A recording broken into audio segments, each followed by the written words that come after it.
program studi pendidikan agama Islam di Universitas Islam Negeri Sultan Taha Saifuddin Jambi.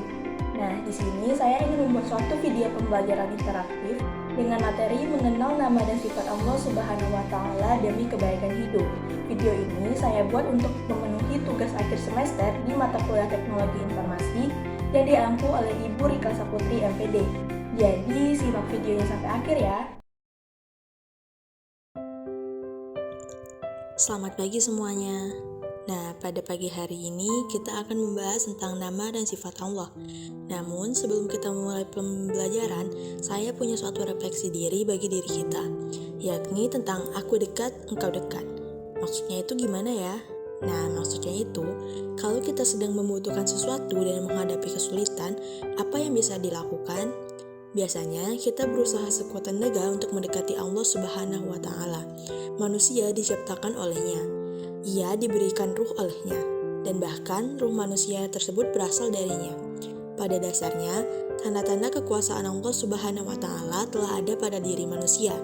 Hal itulah yang menandakan bahwa manusia sebenarnya dekat dengan Allah, walaupun pada kenyataannya banyak manusia yang tidak ingat posisi kedekatan dengannya. Oke, semoga refleksi di awal tadi bisa mencerahkan hati kita ya. Selanjutnya, kita masuk ke topik pembahasan kita mengenai Asmaul Husna. Pertama-tama, kita harus tahu dahulu apa itu pengertian dari Asmaul Husna. Asmaul Husna berasal dari dua kata, yakni asma dan husna. Asma adalah bentuk jamak dari kata al-isim yang berarti nama, dan husna yang berarti terbaik atau indah. Jadi dapat disimpulkan bahwa Asmaul Husna adalah nama-nama terbaik atau nama-nama yang indah. Yang perlu kalian ingat, jumlah Asmaul Husna ada 99. Nah, dari banyaknya Asmaul Husna yang berjumlah 99 tersebut, di sini kita akan membahas beberapa saja, seperti Al-Alim, Al-Sami, Al-Khabir, dan Al-Basir. Yang pertama Al-Alim yang berarti Allah Maha Mengetahui. Maksudnya di sini kita meyakini bahwa Allah Subhanahu wa Ta'ala memiliki pengetahuan yang meliputi segala sesuatu, baik yang tampak maupun yang tersembunyi, yang telah terjadi maupun yang akan terjadi. Dalam Al-Quran, nama Al-Alim disebutkan dalam berbagai ayat. Salah satunya di surah Al-Baqarah ayat 127 yang berbunyi, "Dan ingatlah ketika Ibrahim meninggikan pondasi dasar-dasar Baitullah bersama Ismail, seraya berdoa, 'Ya Tuhan kami, terimalah amal dari kami. Sungguh Engkaulah yang Maha Mendengar, Maha Mengetahui.'" Yang kedua ada Al-Sami yang berarti Maha Mendengar.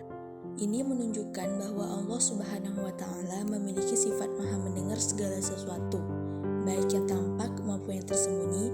Bahkan Allah Subhanahu wa Ta'ala dapat mendengar suara hati dan bisikan pikiran manusia. Ada beberapa ayat Al-Quran yang menunjukkan sifat Al-Sami ini. Di antaranya Quran Surah Yusuf ayat 34 yang berarti, "Maka Tuhannya memperkenankan doanya dan menyelamatkannya dari tipu daya mereka. Sesungguhnya dialah yang Maha Mendengar lagi Maha Mengetahui." Sifat Al-Sami ini mengajarkan kita untuk selalu berhati-hati dalam setiap perkataan dan perbuatan, karena Allah adalah Maha Mendengar. Yang ketiga ada Al-Khabir yang berarti Maha Mengetahui atau Maha Teliti. Allah Subhanahu wa Ta'ala mengetahui segala sesuatu, bahkan hal-hal yang paling terperinci dan tersembunyi, serta tidak ada yang luput dari pengetahuannya. Salah satu ayat Al-Quran yang menyebutkan sifat Al-Khabir ini adalah Quran Surah Al-Hujurat ayat 13 yang berarti, "Sesungguhnya orang yang paling mulia di antara kamu di sisi Allah ialah orang yang paling bertakwa. Sesungguhnya Allah Maha Mengetahui lagi Maha Teliti." Dengan memahami makna Al-Khabir, umat Islam diharapkan dapat meningkatkan keimanan dan ketakwaannya kepada Allah Subhanahu wa Ta'ala, serta selalu berusaha untuk berhati-hati dalam setiap tindakan yang dilakukannya. Dan yang terakhir adalah Al-Basir yang berarti Maha Melihat. Ini menunjukkan bahwa Allah Subhanahu wa Ta'ala memiliki penglihatan yang sempurna, yang meliputi segala sesuatu, baik yang tampak maupun yang tersembunyi, yang besar maupun yang kecil, hingga hal yang lahir maupun batin. Dalil yang menunjukkan sifat Al-Basir ini terdapat dalam Al-Quran Surah Al-Hujurat ayat 18 yang berbunyi, "Sesungguhnya Allah mengetahui apa yang gaib di langit dan di bumi, dan Allah Maha Melihat apa yang kamu kerjakan." Dengan memahami sifat Al-Basir ini akan menjadi dorongan bagi kita untuk selalu berhati-hati dan beramal baik karena Allah Subhanahu wa Ta'ala selalu melihat segala tindakan kita. Selanjutnya mengenai mewujudkan kebaikan hidup sesuai dengan nama dan sifat Allah. Yang pertama itu, Asmaul Husna dijadikan sarana untuk berzikir juga pengantar doa kepadanya. Yang kedua, orang yang mengucapkannya akan mendapatkan kebaikan dalam kehidupannya. Menghafal Asmaul Husna mempunyai keutamaan sendiri. Yang ketiga, seorang muslim harus memahami Asmaul Husna karena banyak kebaikan di dalamnya. Diharapkan kebaikan-kebaikan tersebut dapat tertanam menjadi kebiasaan sehari-hari. Dan yang terakhir, dengan membaca Asmaul Husna setiap hari, orang muslim akan lebih mengenal Allah Subhanahu wa Ta'ala.